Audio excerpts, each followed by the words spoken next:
Então, foram 9.173 exercícios. Assim, é aquilo que eu falei. Eu acho que esse foi o diferencial. A base, o conteúdo, já estava na minha cabeça de certa forma.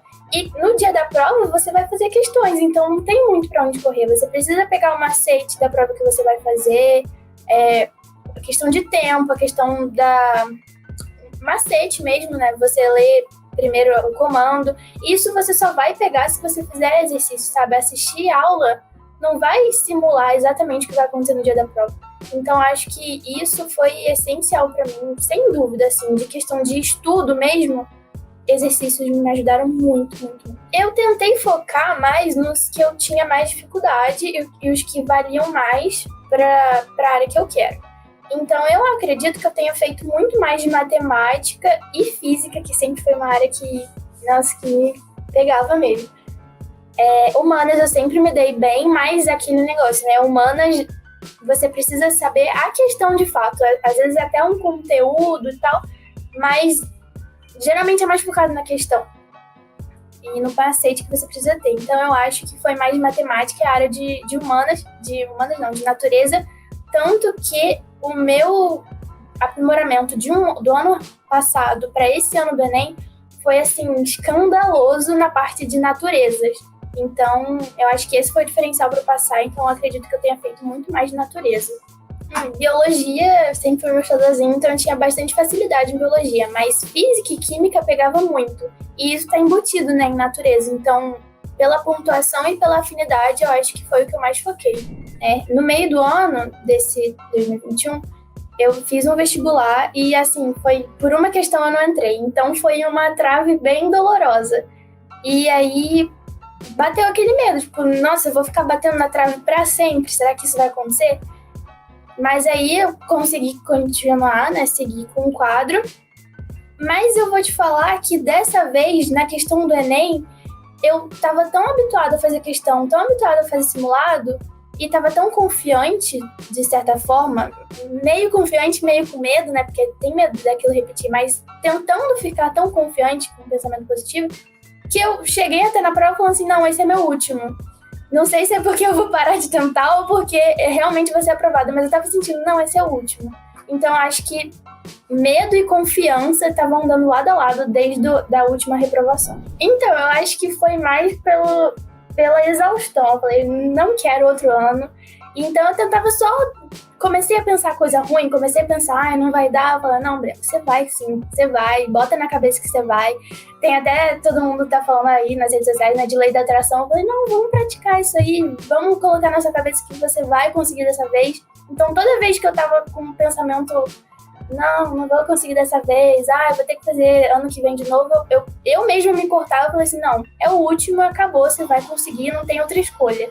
Então, acho que foi mais pela forçação ali, pela repetição, do que realmente o que eu estava sentindo.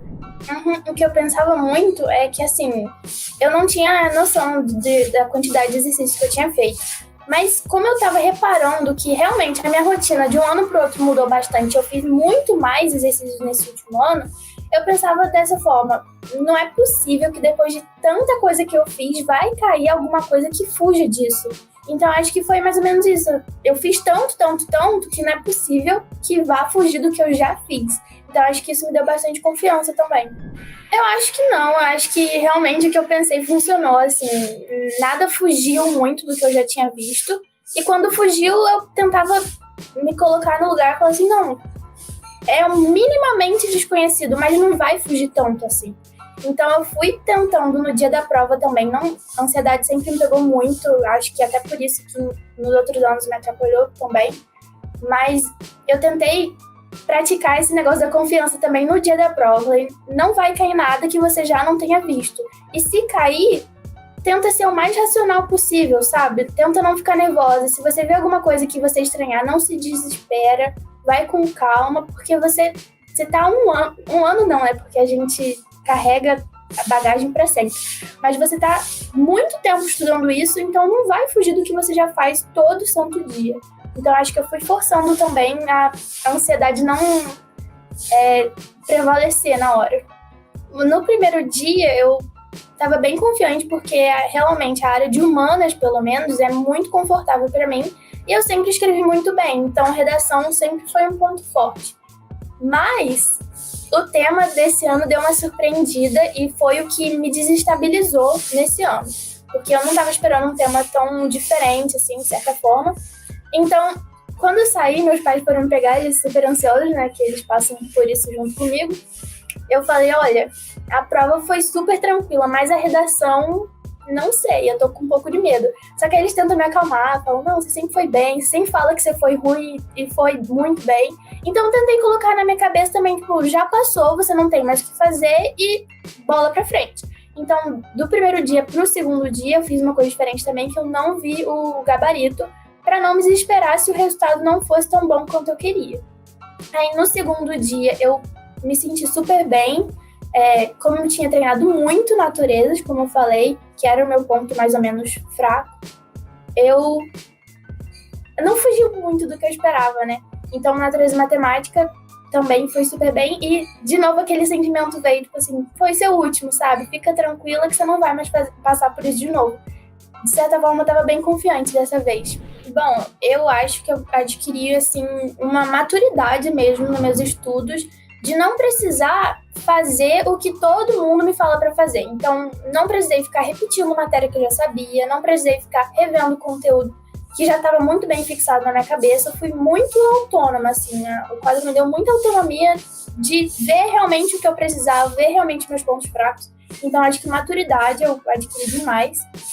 E na prática mesmo, né, os meus resultados foram, claro, me deu a aprovação que era o que eu queria. Então, foi isso mesmo.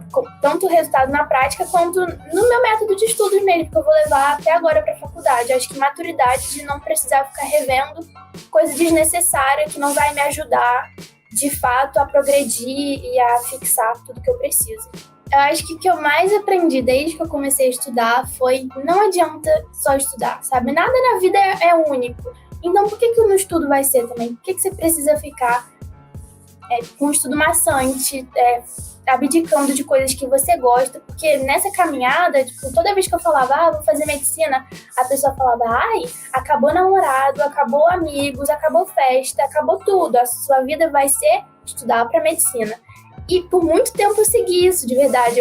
A pessoa falava, não, você tem que acordar 4h30 da manhã, estudar, faz sei lá quantas questões antes do almoço, não pode ver ninguém. E eu seguia isso, sabe? E no primeiro ano e tal.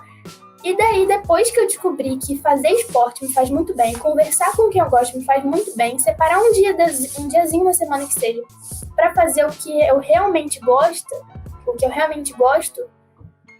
assim, foi muito bom aprender isso pra levar e pra não precisar passar por esse momento de novo até na faculdade. Então, acho que a Brenda agora se cuida muito mais, entende muito mais que é questão de equilíbrio, não é questão de exclusividade, assim, de ficar exausta, sabe? Sem saúde mental nenhuma. E acho que é isso. Acho que ela agora se cuida muito mais e sabe equilibrar muito mais. E funciona, né? Tanto que eu fui aprovada. Então, não é só estudar. Não é mesmo só estudar.